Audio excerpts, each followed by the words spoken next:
Hi, it's Bryce. When archaeologists finally breached a pyramid that had been sealed tight for 4,000 years, they expected the ultimate jackpot. An untouched burial chamber gleaming with gold.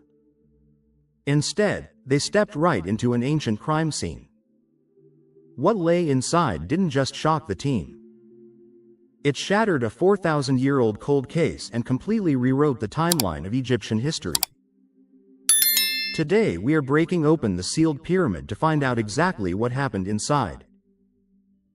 And I've got 3 more Egyptian discoveries for you, too. So, let's jump in. Pyramid opened after 4,000 years. Archaeologists were left speechless after opening up a lost Egyptian pyramid that had been sealed for nearly 4,000 years. The pyramid was found in the Dashur necropolis of Egypt, which in ancient times was a royal burial site. There are still some partially buried ruins here, along with a few pyramids that aren't in particularly good shape. It's a vast stretch of dry land to the south of Cairo. Described by British Egyptologist Dr. Chris Enton as a lunar-looking landscape. Archaeologists were at Dashur doing research when they uncovered the pyramid, which had been buried under desert sand for thousands of years. They couldn't believe their luck at finding a new pyramid. At this point, you kind of think everything's been discovered already. They were even more shocked when they found the capstone of the burial chamber still intact. It looked like the tomb within the pyramid was untouched by grave robbers. Finding anything in Egypt that hasn't already been looted by grave robbers is like finding a unicorn. This was very exciting for Chris and his colleagues. Then things got weird. What they found inside the royal tomb was not what anyone had expected. Even though there was no evidence on the outside that the tomb had been robbed, it had been. Once researchers removed the capstone and got inside of the tomb, they found chaos. All over the tomb were scattered human remains, broken relics, shattered offerings. A whirlwind had gone through the place, but there were no signs of forced entry from outside. So, how the heck did the grave robbers get in? Dr. Chris Enton has a rather novel theory. He believes the tomb was sealed after it had already been robbed. Chris thinks he stumbled onto an ancient crime scene. Playing detective, Chris put the clues together until he reconstructed what happened. Someone entered the burial chamber, damaged and removed parts of the burial, disturbed the body and the grave goods, and then left out the front door. They sealed the tomb up behind them so that it looked untouched from the outside. But why? Ancient Egyptian tomb raiders didn't typically care if they left evidence of their crimes behind. This doesn't seem like your typical looting. It feels more personal. The thieves didn't even take all of the stuff that thieves would normally take from a tomb. Just looking at the destruction, it's as if somebody snuck into the tomb before it was sealed forever and tore the place up for fun. It was for the sole purpose of desecrating the chamber and spoiling its owner's eternal rest. I mean, doesn't get more personal than messing with someone's afterlife. The bizarre scene starts to make more sense once you realize who was buried here. The pyramid tomb dates to the 13th dynasty, a very politically charged era in Egyptian history. There were many succession disputes with the nobility fighting for authority over the kingdom. Hieroglyphics on a damaged canopic chest within the tomb bore a name that scientists couldn't read. They knew it was the name of the tomb's owner, but the hieroglyphs were barely visible. Thankfully, it's 2026 and technology can do some pretty cool stuff these days. Scientists digitally enhance the hieroglyphics to reveal the name of Princess Hatshepsut, not to be confused with Queen Hatshepsut of the 18th dynasty. This was an entirely different person. Up until now, there were no historical records even linking her to the royal lineage. Finding out that she had her own pyramid changes history in a big way. You don't just get your own pyramid. That's not how it works. Well, Obviously nobody gets their own pyramid these days, but in ancient times, you had to hold significant status to commission your own pyramid. Typically, you had to be a pharaoh. Archaeologists are scrambling to make sense of what Chris found because there is just no evidence of this woman. There are no traces of her in any official Egyptian documents. Her name doesn't appear on inscriptions, and she isn't on a single royal list. But she had the highest honor an Egyptian could have, being buried in the bowels of a pyramid. The only logical explanation is that somebody tried to erase her from history. Somebody destroyed documents mentioning her, chiseled her face off of any monuments, and broke into her tomb to trash it. Suddenly, the crime scene down in the tomb makes a lot more sense. It wasn't crafty thieves who went into Hatshepsut's burial chamber to steal gold. They went down there to destroy her mummy and erase her name from existence. It's probably why they smash all the jars with her name on it. It's kind of scary because if not for our modern technology, Princess Hatshepsut may have vanished forever. Whoever tried to erase her name did a pretty good job of it. If not for being able to digitally enhance the name on that canopic chest, no one may have ever said her name out loud again. What do you think this princess did to be treated so brutally in death? That's the real question here. Why would anyone do this?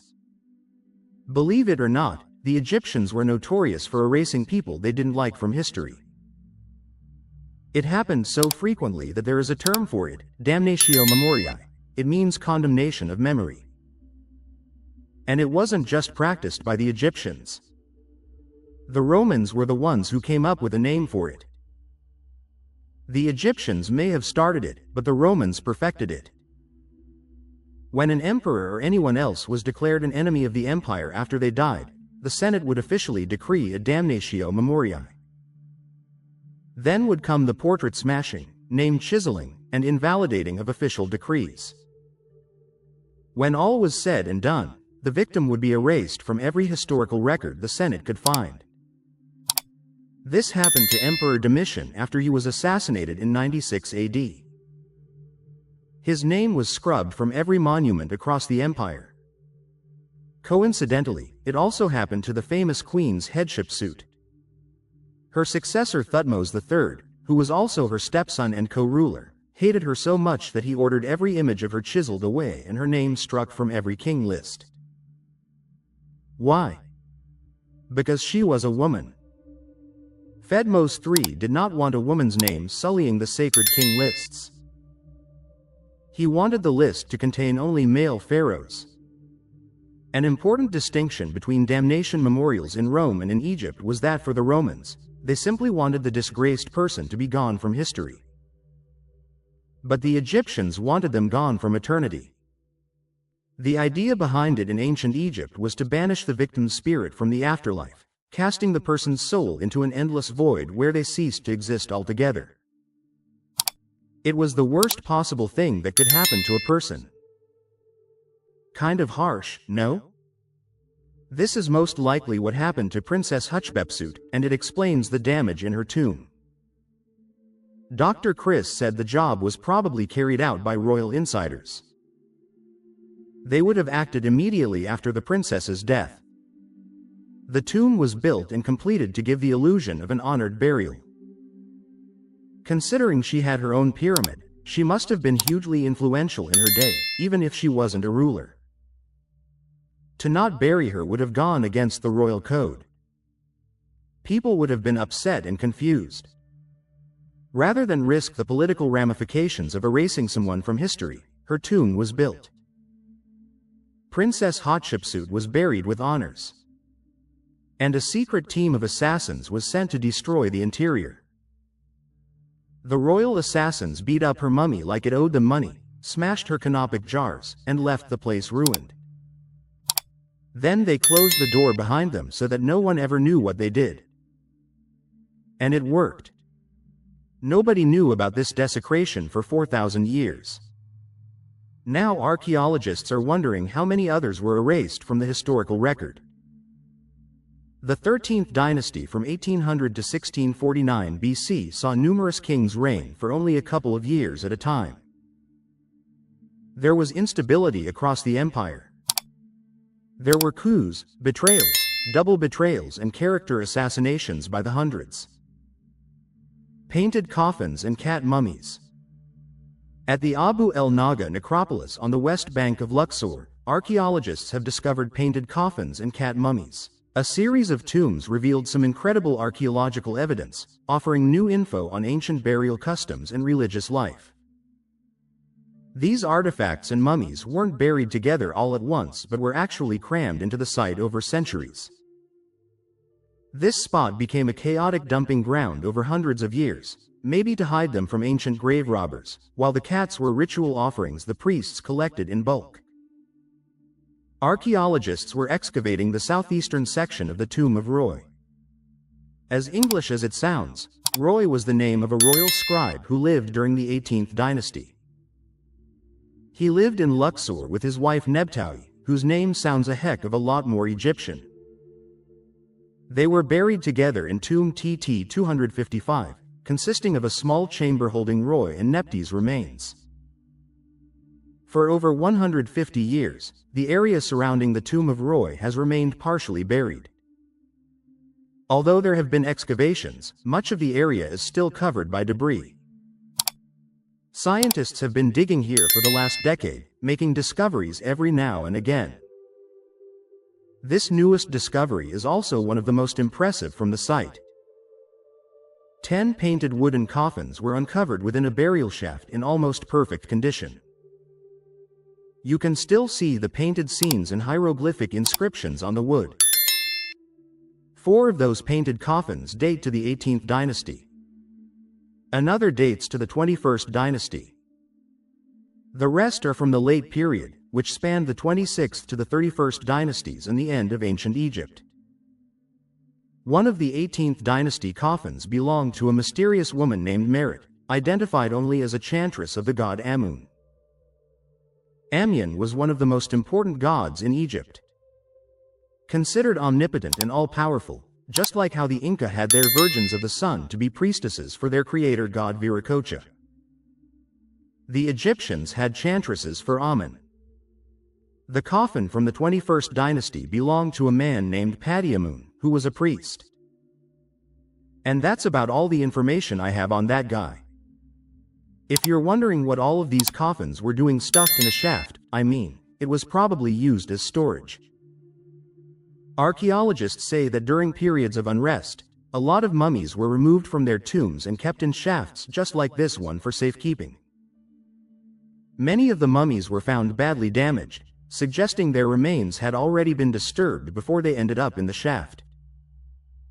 The excavation also revealed a new tomb, one that belonged to a previously unknown priest by the name of Ashefi Naktu. He went by the rather flamboyant title of Purifier Priest in the Temple of Amun. Inside his tomb, archaeologists found an inscription mentioning his father, who was named Pi Amun. Was this the same PM Amun from the 21st dynasty painted coffin found in the shaft? It would make sense, wouldn't it? Amazingly, it seems Paramun and Ashefi Naktu were involved in the family business. Like father, like son, both men were priests of Amun, and the women in their family were chantresses. The same text mentioning Padi Amun also mentions the names of 2 women, one named Isis and the other named Taft. Researchers believe this was a family of priests and chantresses, which is what makes it such an exciting discovery. These are fresh details about religious families and ancient thieves. Archaeologists are always discovering new insights about how royal families functioned, but when it comes to everyday folks, the information is often lacking. This new tomb makes it clear that there were priestly families in ancient Egypt. Temples may have been controlled by the same family for generations, with priests being born into it rather than choosing it as a career path. This was a surprisingly multifaceted excavation. There were coffins, then the new tomb, and then a sandstone pyramidion was found, too. A pyramidion was the enormous capstone placed on top of ancient pyramids. For example, it's believed the Great Pyramid of Khufu originally had a gigantic pyramidion carved from fine white limestone and covered in electrum. Electrum is a gold-silver alloy, which would have made the pyramid gleam as if it were made of solid gold in the sunlight. The pyramidion found in Luxor probably wasn't quite as extravagant, but it is pretty cool to find one since they are very rare. This one would have stood on top of a mud brick pyramid, but no one knows which one. In all likelihood, it's already collapsed and disappeared. Last, but hardly least, the team also unearthed a burial deposit of over 30 mm cats. The ancient felines were wrapped in linen strips and tied with fabric bands. There were cats of different sizes, too, some domestic and some wild. Archaeologists have dated the cats to the Tamidic period, making them some of the newest things found at the site. The date actually makes a lot of sense because after the Tommies took over Egypt, animal mummies became all the rage. They were used up and down the Nile as religious offerings. I've done videos specifically discussing animal mummies in ancient Egypt. And I know there was an entire industry built around cat offerings. Cats were bred, sold, raised, and then mummified. At every step of the process, someone was getting paid. The team of archaeologists suspects that worshippers offered up the cats during temple rituals, undoubtedly in hopes of gaining divine protection. When those rituals ended, temple priests like our pals Amyan and Ashefi Naktu collected the offerings and buried them together in pits. I know it seems brutal, but it was a sacred thing to the Egyptians. Would you ever mummify one of your pets? For burial, of course, not for sacrifice. Let me know in the comments. And don't go anywhere yet. Mass graves have been found in the Sahara that predate ancient Egypt, and scientists are pretty happy about it. Mass graves in the Sahara predate ancient Egypt. Throughout the Sahara Desert, archaeologists have unearthed 260 burials that predate ancient Egypt. They just keep finding them, and they don't know what to think of them. The Sahara Desert appears to be concealing ancient mysteries below its sands, but we already knew that. Given that it's pretty much an ocean of sand, that's a lot of buried secrets. How far back do these secrets go? And what connection do they have to the Egyptians? Scientists conducted a campaign of satellite remote sensing in the vast desert of eastern Sudan over the last few years. Their campaign involved a bunch of scientists using satellite images to search for archaeological ruins, specifically within the Abyei Desert. The Abyei is a small part of the much more massive Sahara. The scientific team is shockingly extensive, with researchers from all around the world teaming up to investigate. This particular piece of arid wasteland is sandwiched between the lush shores of the Nile and the Red Sea, meaning it should be ripe with ancient ruins. And it is lots and lots of ruins. However, despite the campaign going on for years, nobody has physically excavated anything yet. They've spent all this time marking sites of interest but not putting boots on the ground. It may seem frustrating, but there is a scientific method to the search. By pinpointing where archaeological sites are clustered, researchers will have a better idea of what they're in for when they finally do decide to go there. They've already identified 260 previously unknown enclosure burials. They are spread across over 620 miles of scorching hot sand. This is potentially one of the biggest new archaeological mysteries out there. I'm always investigating mysteries like this, but normally they're old or even ancient. This one is fresh off the press, and archaeologists are foaming at the mouth trying to make sense of it. Throughout the campaign, the research team continued to find large mass graves filled with the bones of people and animals. It's spooky, especially when you learn that in the center of most of these pits is a single person. The graves appear to have been catered to one key person situated at the center, with the bones of the other humans and animals carefully arranged around them. Usually the animal bones are from cattle, sheep, and goats. There's nothing really to compare it to, but these were real burial monuments built around the 4th millennium BC, predating Egypt itself. Each mass grave is a pit protected by a hulking enclosure wall, some of them up to 262 feet in diameter. While the team hasn't excavated any of the pits they found during the campaign, a few earlier examples were found in Egyptian deserts, and they were excavated, but scientists never knew what to make of them. They seemed like one-off, primitive burials from a bygone civilization. They were so few and far between, no one ever made a big deal out of them. Finding over 260 of these burial pits changes their importance in a big way. These weren't random burials at all. They were part of a cultural tradition that most likely lasted for over 1,000 years. Archaeologists thought these were isolated examples of burials, possibly performed by ancient societies living in total seclusion upwards of 6,000 years ago. Now, it's become clear that whoever performed these burials belonged to a vast Saharan civilization. Could it have been a nomadic culture that traveled across the deserts, perpetually moving like sharks in the ocean?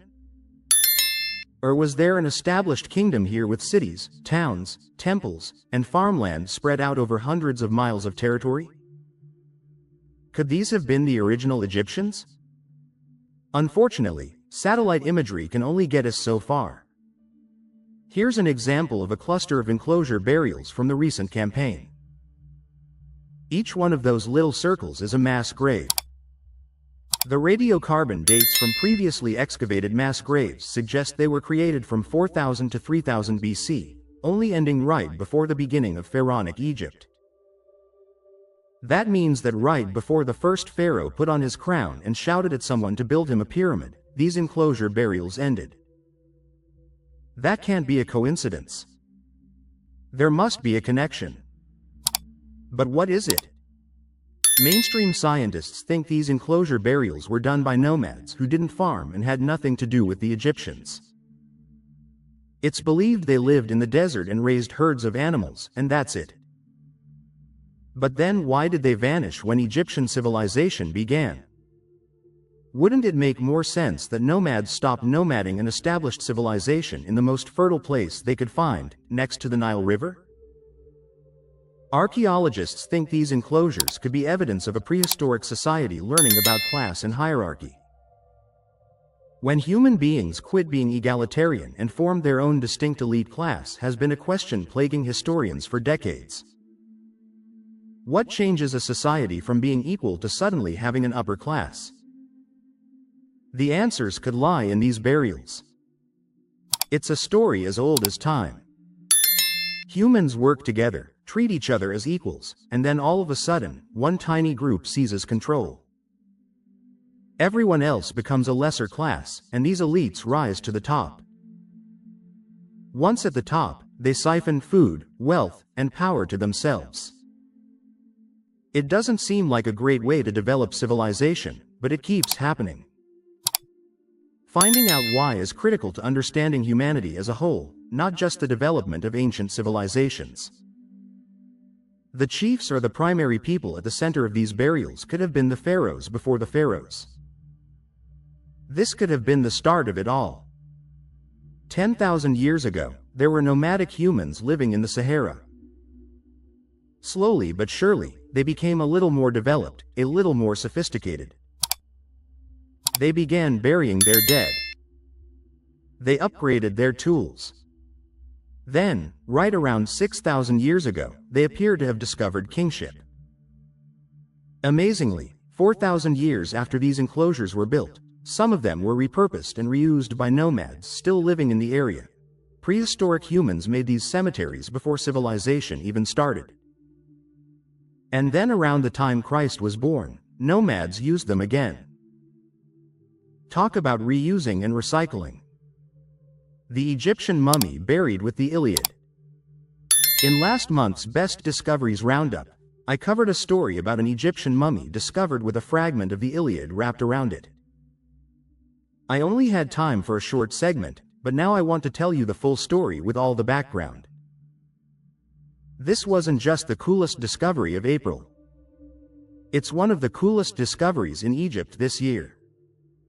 I'll start in 1798 when Napoleon Bonaparte embarked upon his military expedition to Egypt. Joining him was Baron Vivant Denal, an artist who sketched the majestic ruins that seemed so exotic and magical to the French. In one of those drawings, the Baron sketched a large column standing amidst the ruins of an ancient city. He didn't know it at the time, but he had just documented the first evidence of Oxyrhynchus, an Egyptian port town that was important thousands of years ago. Long after Napoleon and the Baron were bones in the ground, archaeologists started digging in Oxyrhynchus.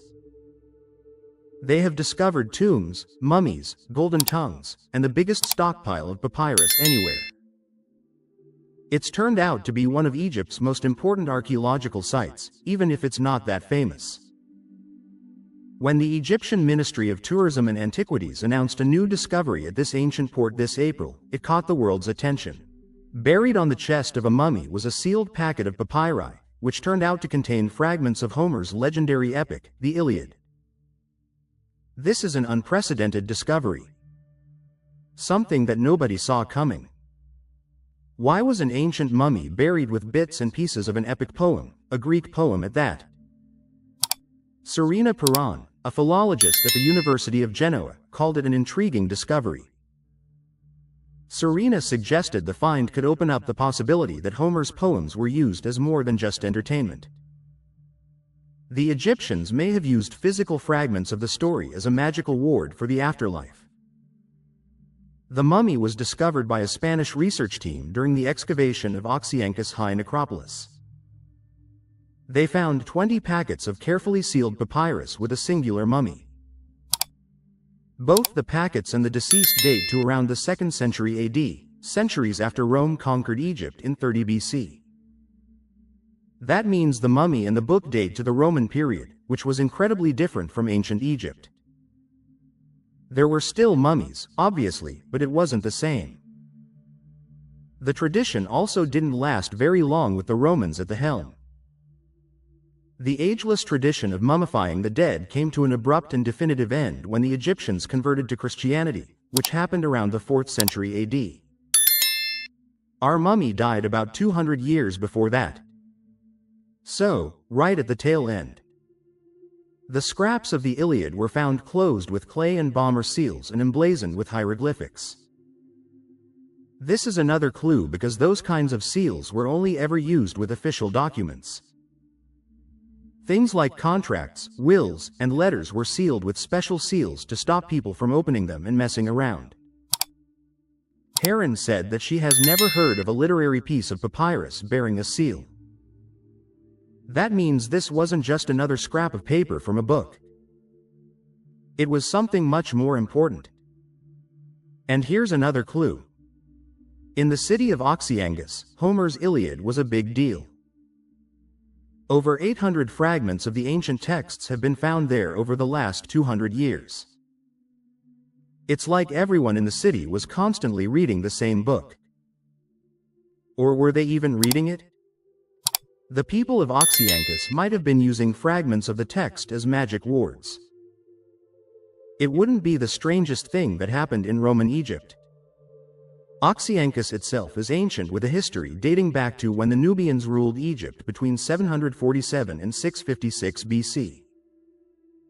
It really popped off, though, when Greek settlers showed up after Alexander the Great's conquest in 332 BC. It rapidly transformed into a major city connecting Egypt's western oasis to the Mediterranean. It was a pivotal hub for both merchants and travelers. Excavations have revealed a staggering amount of papyri. Not even necessarily written papyri. I'm talking reams about the stuff. Almost as if Oxyrhynchus were the source of all paper in the world. They found it in trash piles, tombs, and even stuffed into mummies as cheap filler. Why was there so much papyrus in this one city? Honestly, no one knows. Maybe they happened to be the primary source of papyri because they had all the infrastructure for making it. It's just not clear.